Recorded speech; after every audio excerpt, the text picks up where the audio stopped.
Hello guys. तो आज हम लोग शुरू करने जा रहे हैं शल्य तंत्र, जिसका कि हम आज लोग फर्स्ट चैप्टर पढ़ेंगे, जहाँ पे हम लोग देखेंगे कि शल्य तंत्र का मतलब क्या होता है, उसकी इम्पोर्टेंस क्या होती है। ओके, तो देखो, शल्य तंत्र जो है वो दो शब्द से मिलकर बना है, शल्य प्लस तंत्र। तो शल्य का मतलब क्या होता है, तो शल्य जो है वो उसकी उत्पत्ति कहाँ से हुई है, तो उसकी उत्पत्ति हुई है सल स्वर धातु से आशुगमन के अर्थ में। मीन्स कि जो तेज गति से मूव करता हो उसको क्या कहते हैं, शल्य कहते हैं। ठीक है, तेज गति से मूव का मतलब कि जो भी शल्य होता है ना, तो आपके बॉडी में जब भी आपको कोई भी चोट लगती है, ठीक है, किसी भी इंस्ट्रूमेंट से, तो वो काफ़ी मतलब फास्ट मूव करता है और आपकी बॉडी में चोट पहुंचाता है। ऐसा थोड़ी ना होता है कि धीरे से चोट मतलब लगती है तब आपको, स्पीड उसकी वेलोसिटी अगर जितनी ज़्यादा होती है उतनी ज़्यादा चोट लगती है। जैसे कि बुलेट्स जो होती हैं उनकी स्पीड क्या होती है, बहुत ज़्यादा होती है, एंड वो आपकी बॉडी को पार कर जाती हैं। ठीक है, अब उसकी परिभाषा क्या है, तो परिभाषा ये है कि मनः शरीर बाधा करणानी शल्यानी, मतलब जो मन और शरीर को, इसीलिए आज आप अगर आगे आप पढ़ेंगे तो उसमें जो सुश्रुत आचार्य सुश्रुत थे उन्होंने बताया है कि शरीर जो शल्य होते हैं वो दो तरह के होते हैं, शारीरिक और मानसिक। तो जो शरीर को बाधा पहुंचाए उसे शारीरिक बोल दिया, जो मन को, अब मन को कैसे बाधा पहुंच सकती है, तो देखो, एक तो शारीरिक मतलब आपको चोट लगी है तो मन को भी बाधा पहुंचती है, बट उसमें क्या होता है, मेनली शरीर को ज़्यादा बाधा पहुंचती है, मतलब चोट लग जाता है, हाथ पैर टूट जाते हैं, वैसी चीज़ें। लेकिन मन को कैसे, तो आप मान लीजिए कि किसी ने आपको कुछ बोल दिया, ठीक है, तो उसने आपको कुछ बोल दिया तो आपके बाहर शरीर पे तो कोई चोट नहीं लगी है ना, लेकिन आपके मन में क्या होगा, आपको बहुत पीड़ा महसूस होगी। ऐसा लगेगा कि मेरे सीने में दर्द है, जैसे कि लोगों का दिल टूट जाता है तो वो बोलते हैं कि मेरे सीने में दर्द है, दर्द जैसा महसूस हो रहा है, ऐसी चीज़ें। ठीक है, अगर आप कोई आप पे क्रोधित है, कोई आप पे डांट रहा है, आपके जैसे मम्मी पापा डांटते हैं, आप दुखी हो जाते हैं, तो वो चीज़ है कि मन और शरीर दोनों में जो बाधा करे उसको शल्य कहते हैं। लेकिन जो आचार्य सुश्रुत हैं उन्होंने मेनली मतलब जो शल्य शास्त्र है आपका, उसमें शारीरिक जो शल्य होता है उसकी वजह से जो बाधा पहुंचती है उसी की चिकित्सा बताई गई है। मानसिक शल्य का वर्णन तो उन्होंने किया है, मतलब बहुत, इसके लिए चिकित्सा नहीं बताई, लेकिन आपको सुश्रुत शास्त्र में इसके लिए चिकित्सा आपको नहीं मिलेगी।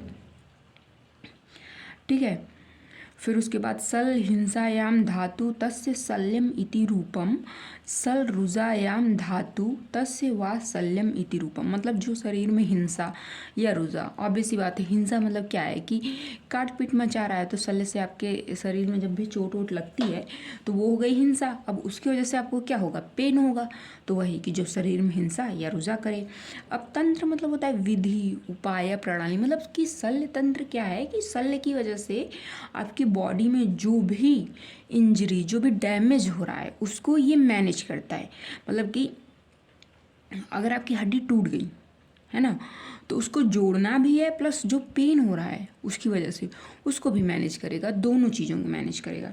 अब शल्य तंत्र की प्रॉपर जो परिभाषा होती है वो हम लोग देखेंगे क्या होती है। तो सर्व शरीर बाधकरम शल्यम, मतलब यहाँ भी उन्होंने बोल दिया सर्व शरीर, क्योंकि मेनली क्या था कि मन की ट्रीटमेंट तो वो कर नहीं सकते हैं। शल्य देखिए, यहाँ पे जो था उन्होंने बता दिया कि शल्य होता क्या है, कि जो शरीर और मन में, लेकिन अब जब शल्य तंत्र की डेफिनेशन दे रहे हैं तो वहाँ पे मन हटा दिया। क्यों, क्योंकि जो शल्य शास्त्र है उसमें मैंने आपको बताया कि उसमें मन की चिकित्सा नहीं बताई गई है ना। मतलब अगर किसी को डांट दिया आपने, किसी का दिल टूट गया, या किसी ने कुछ बोल दिया, उसकी वजह से जो पीड़ा हो रही है उसकी चिकित्सा आचार्य सुश्रुत ने नहीं बताई है, तो इसलिए शल्य तंत्र की डेफिनेशन में मन हटा दिया है उन्होंने। तो सर्व शरीर बाध कर्म शल्यम तद ये उपदेश्यत इत्यतः शल्य शास्त्रम। ठीक है, अब आप समझ गए होंगे इसका मतलब कि जो सारे शरीर में बाधा उत्पन्न करे उसको शल्य कहते हैं। अब उसके निकालने का जो उपाय है तद ये उपदेशित, उसका वर्णन जहाँ पे किया गया है उसको शल्य शास्त्र बोलते हैं। एक बहुत ही सुंदर परिभाषा दी है आचार्य सुश्रुत ने, जिसमें पूरी डिटेलिंग दी है। ठीक है, यहाँ पे उन्होंने संक्षेप में सूत्र रूप में बता दिया, बट यहाँ पे क्या है, पूरी डिटेलिंग दी हुई है। तो क्या डिटेलिंग है, चलिए देखते हैं। तत्र शल्यम नाम, शल्य किसको कहेंगे, विविध तृण है ना, तिनका, कास्ट लकड़ी से भी चोट लगती है, पाषाण पत्थर किसी को मार के देख लो चोट लग जाएगी, पानसू है ना, धूल के कण भी जब आँख में आपके चले जाते हैं, आँखें लाल हो जाती है आपकी, है ना। लोहे से टिटनेस हो जाता है, देखिए जैसे भी लोहे से चोट लगती है लोग जाते हैं टिटनेस का इंजेक्शन लगवाने।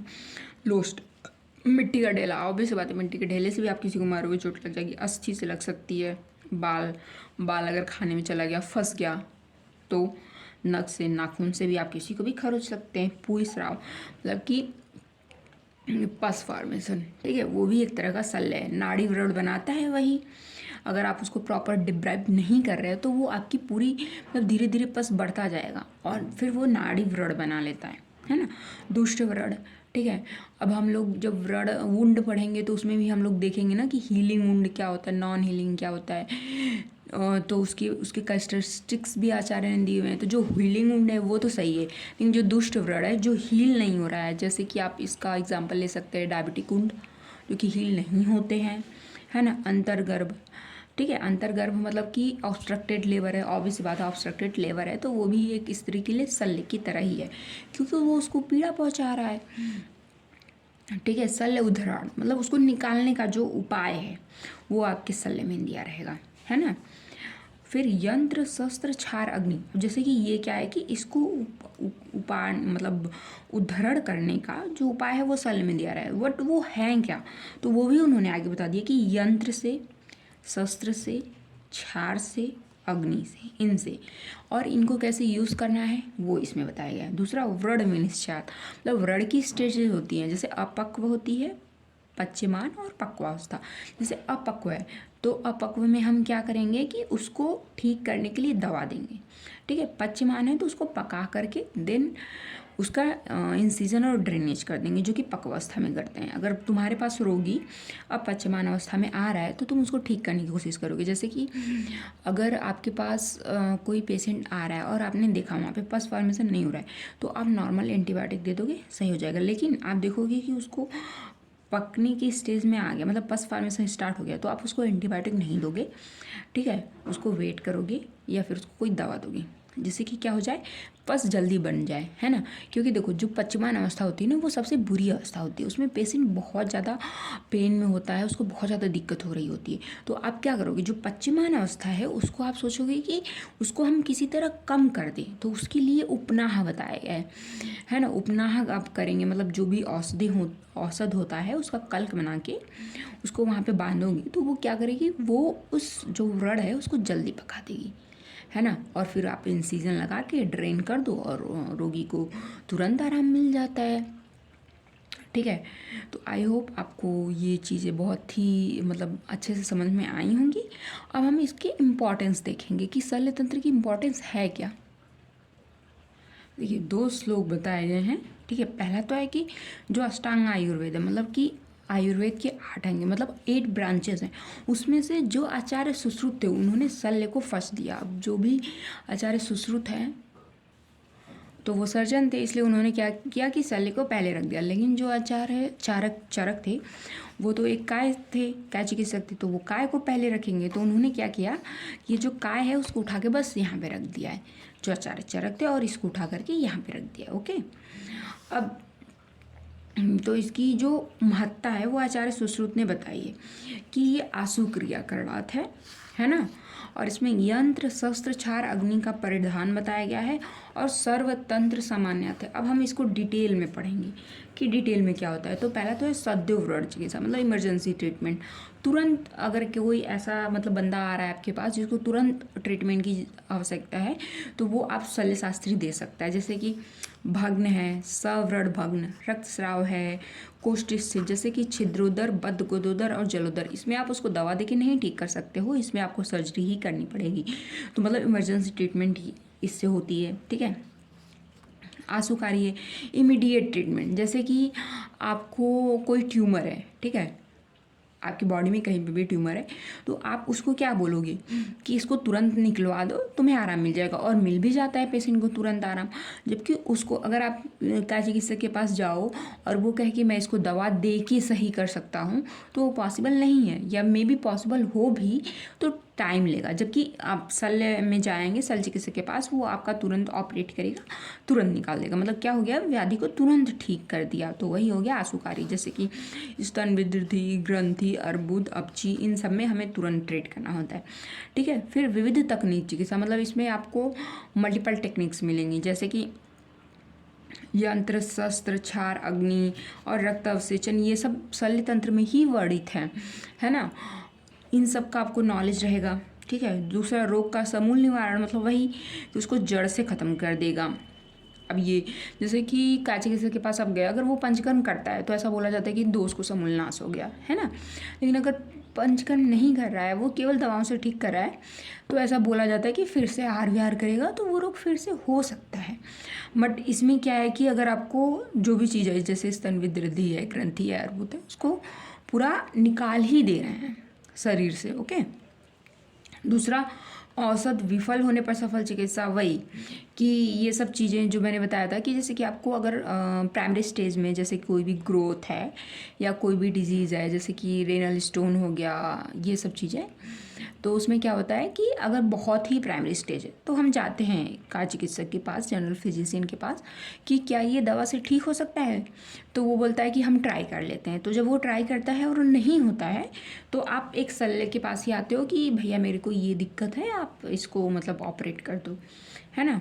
दूसरा है गंभीर रोगों की चिकित्सा। गंभीर रोग जैसे कि मूत्र जठर, बद्ध गुदोदर, ऑब्वियसली बात है जो भी हम ऑपरेट करवा रहे हैं वो सब नॉर्मल रोग तो नहीं होते हैं ना, कुछ होते हैं, मतलब ऐसा भी नहीं है कि नहीं होते हैं। बट मेनली क्या होता है कि जितने भी मतलब एक्यूट केसेस, इमरजेंसी केसेस आते हैं, वो सब क्या होते हैं, गंभीर रोग ही होते हैं, है ना। फिर सर्वतंत्र सामान्य। सर्वतंत्र सामान्य का मतलब ये है कि अगर आप जा रहे हो, जैसे कि सालाके में जा रहे हो, है ना, मतलब ईएनटी में, तो वहाँ पे भी आपको सर्जन मिलेगा। कुछ उसमें भी ऐसे डिजीज़ हैं जिसमें सर्जरी करनी पड़ेगी, है ना। आई सर्जन होते हैं, ठीक है। नोज़ में आप जा रहे हैं, नोज़ के भी सर्जन होते हैं, है ना। अगर आप प्रसूति में जा रहे हो, उसमें भी सर्जन होते हैं। मतलब ये हर एक तंत्र में पाया ही जा रहा है। ऐसा नहीं है कि आप अष्टांग आयुर्वेद के किसी भी विभाग में चले जाओ और वहाँ पे सर्जन ना हो, सब में है। मतलब ये क्या है, सर्वतंत्र सामान्याच है ना। अगर रेनल का कोई है, ठीक है, किडनी का कोई डॉक्टर है ना, तो वो जो किडनी का डॉक्टर है वो किडनी के अलावा किसी और को ट्रीट नहीं कर सकता, सिर्फ किडनी को ही करेगा, है ना। लेकिन जो जनरल सर्जन्स होते हैं वो काफ़ी सारी सर्जरीज करते हैं, अलग अलग मतलब सिस्टम की करते हैं वो सर्जरीज। तो वही है सर्वतंत्र सामान्याच, ठीक है। जैसे कि ये मैंने कुछ एग्जाम्पल दे दिए, जैसे तिमिर, अर्म, ये क्या है, ये सालाके के हैं, और शस्त्र साध्य हैं। गृद्धसी क्या चिकित्सा में इसका ट्रीटमेंट करते हैं, उसमें अग्निकर्म करते हैं, जो कि एक शल्य की ही टेक्निक है। कुष्ठ में रक्त मोक्षण बताया गया, जो कि एक शल्य तंत्र की टेक्निक है ना। कफज गुल्म में भी क्षार कर्म, अग्निकर्म बताया गया है। लेकिन इसके लिए प्रॉपर कफज गुल्म के लिए प्रॉपर मतलब कि आपको दिया गया है कि हाँ ये इंडिकेशन है तभी आप कर सकते हैं। तो मतलब करना आपको पड़ रहा है, पर्टिकुलर इंडिकेशन में शस्त्र कर्म भी प्रयोग करना पड़ रहा है आपको। और क्या है यहाँ पे, रुजा निवारण और यशप्रद। ऑब्वियसली बात है, यशप्रद चिकित्सा तो है ही, आपको बहुत ज़्यादा नेम फेम सब कुछ मिलता है इससे। अब देखिए शल्य चिकित्सक कैसा होना चाहिए, एक सर्जन कैसा होना चाहिए, वो हम लोग देखेंगे। शौर्य, मतलब कि वो डरपोक ना हो, ठीक है, क्योंकि आपको किसी मतलब आदमी को आप चीड़ फाड़ कर रहे हो, है ना, इंसिजन लगा रहे हो, वहाँ पे ब्लड निकलेगा, तो आप डरने नहीं चाहिए। आंसू क्रिया, क्योंकि आप किसी का अगर एब्डोमेन को खोल रहे हो, ठीक है, तो आप जितना ज़्यादा लेट करोगे उतना ज़्यादा मतलब उसके जान को खतरा रहेगा। तो आप जितनी जल्दी और जितनी अच्छी तरीके से कर पाओ सर्जरी उतना अच्छा है ना। शस्त्र तक्ष, मतलब जो भी वो इंस्ट्रूमेंट यूज़ कर रहा है वो प्रॉपर जो होते हैं कि उनकी धार होनी चाहिए। अश्वेत, अवेफ्टु, असमूह से मतलब ऐसा नहीं है कि उसने खून देख लिया या उसको कि हाँ यार अब तो इसको चीरा लगाना है, बस मेरे से तो ये नहीं होगा यार, मैं तो किसी को चोट नहीं पहुंचा सकता, और उसको पसीना आने लगा, उसके हाथ का कप आने लगे, है ना, मूर्छित होकर खुद ही गिर गया। ऐसा नहीं होना चाहिए उसको, ठीक है। और अकॉर्डिंग टू अगर मॉडर्न देखें तो लेडीज़ फिंगर, मतलब जेंटल हैंडलिंग होनी चाहिए, है ना, ठीक है। दूसरा लायन शर्ट, वही कि सूरता, ठीक है। ईगल्स आई मतलब वाचफुलनेस, आपको रहना चाहिए वहाँ पे, देखना है आपको कि कहीं पेशेंट की कंडीशंस बिगड़ तो नहीं रही हैं, पेशेंट सही है कि नहीं है ना। हॉर्स लेग मतलब स्टेमिना उसका अच्छा होना चाहिए, क्योंकि 12-12 घंटे तक सर्जरी करनी पड़ती है कभी कभी डॉक्टर्स को, ठीक है। और कैमल्स बेली मतलब वही कि जब 12 घंटे तक उसको सर्जरी करनी ही पड़ती है तो बीच में वो खाने तो जाएगा नहीं, तो मतलब उसके पास इतना वो रहे कैपेसिटी कि बिना खाए पिए भी वो लंबे समय तक काम कर पाए, ठीक है। तो आई होप आपको ये वीडियो पसंद आई होगी। अगर आपको ये वीडियो पसंद आ रही है तो इसको लाइक ज़रूर कीजिएगा, मेरे चैनल को सब्सक्राइब कीजिए, एंड प्लीज़ अगर आपको ये वीडियो पसंद आ रही हैं तो आपके और भी जो भी फ्रेंड्स हैं या फिर आपके कोई जूनियर्स हैं उनको ये वीडियो शेयर कीजिए, जिससे कि उनकी भी हेल्प हो सके। इस वीडियो को बनाने का मेरा केवल मतलब यही जो है कि मोटो है कि जैसे कि जो भी स्टूडेंट्स होते हैं आयुर्वेदा के, उनको आयुर्वेद समझने में दिक्कत होती है, तो मैं उनकी हेल्प करना चाहती हूँ। तो अगर आप ये वीडियो शेयर करेंगे तो उनकी हेल्प हो जाएगी। Thank you so much.